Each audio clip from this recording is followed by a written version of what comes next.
अमानत अमीन प्रशिक्षण केंद्र लक्ष्मी नगर गया में आप सभी का हार्दिक स्वागत है। आज का टॉपिक जो हमारे बिहार राज्य में विशेष सर्वेक्षण हो रही है और पहले भी सर्वेक्षण हुई है, जितने भी पहले सर्वेक्षण हुई है उसमें एक शब्द आता है, एक प्रक्रिया आती है, चेरात खानापुरी।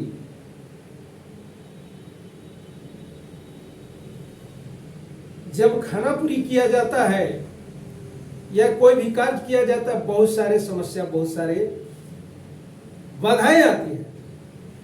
उसी में है चेरात खानापुरी। यह भी एक शब्द जो बना है या समस्या उत्पन्न हुआ है, यह भी खानापुरी करने में एक समस्या का ही नाम है। तो समस्या का निदान हर समय संभव है, चाहे वो किसी भी समय हो। हर एक मर्ज की दवा बनी है, चाहे अभी हो या पहले। पहले मीन्स हमारे वेद शास्त्र में भी हर एक मर्ज की दवा बनाया हुआ है। भले उस समय का जड़ी बूटी वाला ही हो, अभी अंग्रेजी वाला आता है, केमिकल वाला होता है, बुखार लगता है एकदम दे देता है केरोसिन जल्दी से खत्म।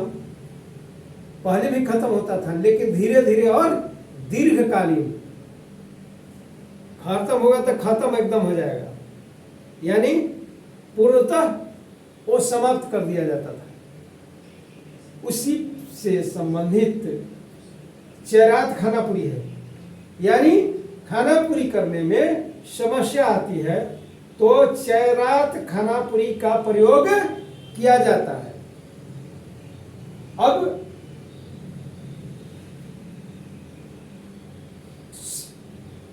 समस्या यह है कि चेरात खानापुरी कहते किसको है भाई? तो चेरात खानापुरी बड़े बड़े गांव में, यानी छोटे गांव में भी समस्या आ सकता है, बड़ा गांव में भी समस्या आ सकता है, लेकिन बड़े गांव में ही समस्या आएगा क्योंकि सरकार के पास अमीन या कर्मचारी की कमी होगी और काम की अधिकता होगी, तो वहां पर समस्या आएगा। तो खानापुरी करते समय बड़े बड़े गांव में बड़े रकबा होने के कारण, या जब बड़ा रकबा होता है, एक से अधिक चादर की नक्शा बनेगा, तो एक से अधिक चादर में होती है, वहां पर एक अमीन को खानापुरी का कार्य सौंपा जाता है तो वह काम नहीं कर पाता है, यानी काम की अधिकता के कारण समय पर कार्य समाप्त नहीं हो पाता। भाई काम ज्यादा रहेगा, आदमी कम रहेगा तो काम समय से समाप्त होगा ही नहीं, ये तो जरूरी बात है भाई। तो जब रकबा ज्यादा होगी तो नक्शा की चादरों की संख्या भी बढ़ेगी। अब सरकार के पास 30 अमीन है तो 30 राजस्व ग्राम में ही काम करने के लिए दिया जाएगा, तो 30 ग्राम में दिया जाएगा, तो कोई गांव में है एक या दो चादर में समाप्त हो जाता है उसकी रकबा। एक ऐसा भी गांव है जो 4 चादर 5 चादर में समाप्त होता है, या उससे और भी ज्यादा रकबा की गांव है, तो वहां पर एक अमीन से काम नहीं हो पाएगा। तो अधिकता, काम की अधिकता के कारण समय पर कार्य समाप्त नहीं हो पाता, या विभाग सरकार के द्वारा दिया गया समय पर कार्य नहीं हो पाता है, या होता भी है तो आधा अधूरा। इसी कार्य को पूरा करने के लिए बहुत सारा अमीन की आवश्यकता होती है। काम ज्यादा रहेगा तो अमीन या कार्य करने वाले ज्यादा होंगे, तो कार्य के अनुसार बहुत सारा अमीन को लगाकर इस कार्य को पूरा किया जाता है, उस प्रक्रिया को चेरात खानापुरी कहा जाता है। यानी कहने का मतलब कि किसी राजस्व ग्राम की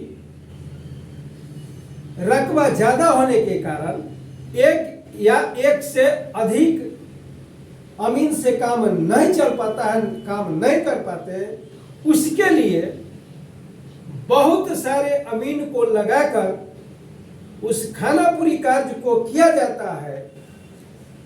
उसी प्रक्रिया को चेरात खानापुरी कहा जाता है। तो आप सब के मन में होगा कि चेरात खानापुरी है क्या चीज? खानापुरी तो जानते हैं, लेकिन चेरात शब्द लग गया, वो क्या चीज है? उसके बारे में हमने अवधारणा, आपकी अवधारणा थी, उसको सुस्पष्ट किया और बताया कि काम की अधिकता, चादर की अधिकता, गांव के नक्शा में चादर की अधिकता के कारण वहां पर एक अमीन से काम नहीं चल पाता है और काम नहीं हो पाता है। उसी कार्य को बहुत सारा अमीन को लगाकर काम को समाप्त किया जाता है। उस प्रक्रिया को चेरात खानापुरी कहा जाता है। यहाँ पर हमने चेरात खानापुरी के बारे में विस्तृत पूर्वक बताया। आशा है कि आप सब हमारे इस टॉपिक को बहुत ही अच्छी ढंग से समझ गए होंगे। अगर यह वीडियो आपको अच्छा लगे तो लाइक, सब्सक्राइब तथा फॉरवर्ड करने की कोशिश करेंगे। और मेरा नंबर है 82 10 75 70 19 और यूट्यूब चैनल है भूमापक गुरु, BHU भू मापक MAPAK GURU गुरु, भूमापक गुरु चैनल को सब्सक्राइब करने की कोशिश करेंगे ताकि हमारा महत्वपूर्ण वीडियो आपके पास ससमय पहुंचता रहे और आप इसे जानकर जागरूक हो, क्योंकि जागरूकता में ही बचाव है। ऐसा देखा गया है कि जितने भी अपराध हैं हमारे राज्य, हमारे देश में, उसमें कहीं न कहीं से आप उसको अनुसंधान करेंगे तो मिलेगा कि वह फसाद की उत्पत्ति, अपराध की उत्पत्ति कहीं न कहीं जमीन के झगड़ा से हुई है और इसे हम जानकारी प्राप्त करके ही कम कर सकते हैं। यहाँ पर हमने आपको बहुत ही अच्छा ढंग से समझाया। जय हिंद, जय भारत, वंदे मातरम।